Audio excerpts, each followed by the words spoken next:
gagawa ako guys ng vlog. Ayan, nandito ako ngayon guys sa Angel Nails Spa. Okay. Tumawag na ako kanina. Nagpa-book ako ng appointment sa aming dalawa ni ate. Kasi nga, tingnan nyo naman yung kuko ko. Hala, hindi pa ako nakapag-lotion. O diba masyadong dry.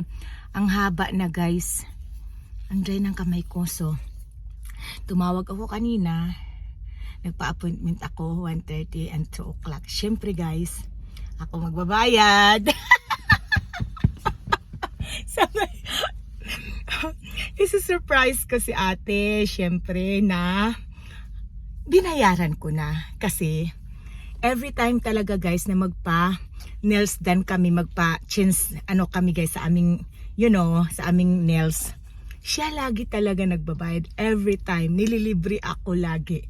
So ngayon naman, ako ang magbabayad. Hindi pa siya dumating guys kasi ang alam niya is 1:30 ang schedule namin and 2 o'clock. So, nauna na ako. Nandito na ako. Ayan.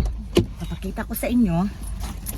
So, nandito na ako guys. Ayan. Ito na natin. Okay. So, andito na ako sa Angel Nails Spa. Okay, so syempre, late siya. Dahil ang alam niya kasi is 1:30 ang appointment namin. Oh my God, parang nandito na siya. Ay, hindi pala. Kala ko si ate na. May dumating kasi na car. Hindi pala. So, nandito na ako guys sa Angel Nails Spa. So, ayan. Syempre, ako naman magbabayad ngayon. For the vlog. Charot. Charot lang for the vlog. Pero hindi totoo talaga guys. Lagi talaga si ate nanlilibre sa akin every time na magpa-nails done kami. So of course, magugulat na lang siya. Babayaran ko na bago pa siya dumating. Let's go inside. Okay. Mali pa yung bukas. Mali pa. Okay. Let's go inside. Ayun.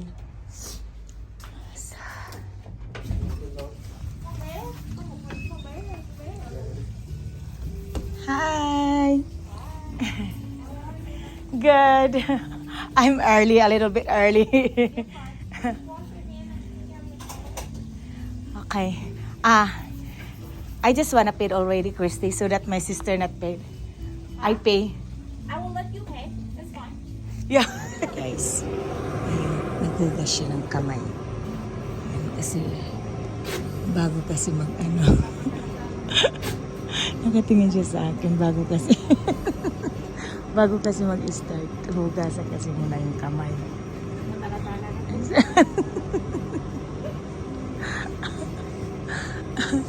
Magpalagay ka ba ng design? Magpalagay ka ng design? I don't know. What color are you got? Siyempre pula, of course. Okay. Uy, green yung last.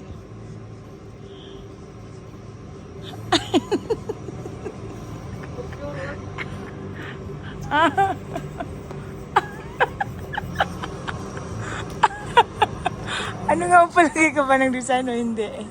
Alam mo, ay, ang ganda ng kulay na yan talaga.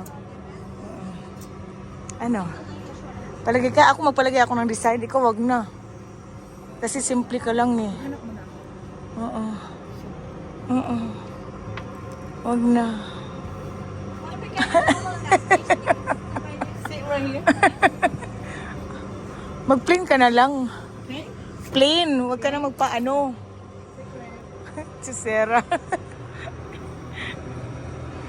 Ayan. Nalinis na guys. Green yung last ko. So, magpula naman ako ngayon. Ay, namimili siya ng kulay niya. So, hindi pa niya yan alam. Kasi yung binayaran ko guys is lang plain. Walang design. Kaya pilit ko siyang magpalagyan ng design para makatipid tayo ng $5.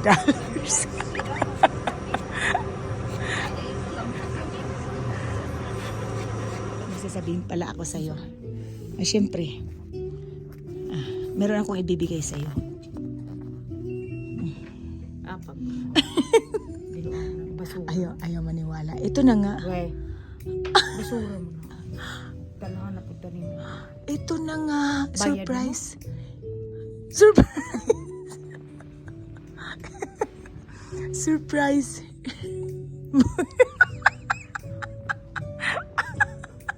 Ano naman kanino pa? Di ako. Ito, surprise. Flex ko lang yung kuko ko tapos na. Ganda na. Ang bebe. Ito nga, surprise ko. Ayaw maniwala talaga nito. Basura. Ito nga, tanggapin mo ang aking regalo. Mga pesye. Kano sa man siya nagregalo? Sabi na nga ba eh. Pinuang nga ramang pala. Ito nga regalo ko sa'yo. Bilis. Adyo ko talaki. Ito na nga. Kabuli kulit. nimo. Bilis, anong bully? Hindi nga. Kabuli ka. Regalo. Surprise. Basura regalo. Sipon yan. Huwag mong itapon. Halongkatin mo. May surprise nga yan. May surprise. Halongkatin mo nga. Huwag mong itapon. Tingnan mo. May makikita ka dyan. Mga sipon. Meron nga. Talakan man. Ayan. Resibo. Buksan mo yung resibo. Yun yung regalo ko sa'yo. Sipon. Ayaw mo.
Ang bayaran ko. Thank you, Bunso. You're welcome.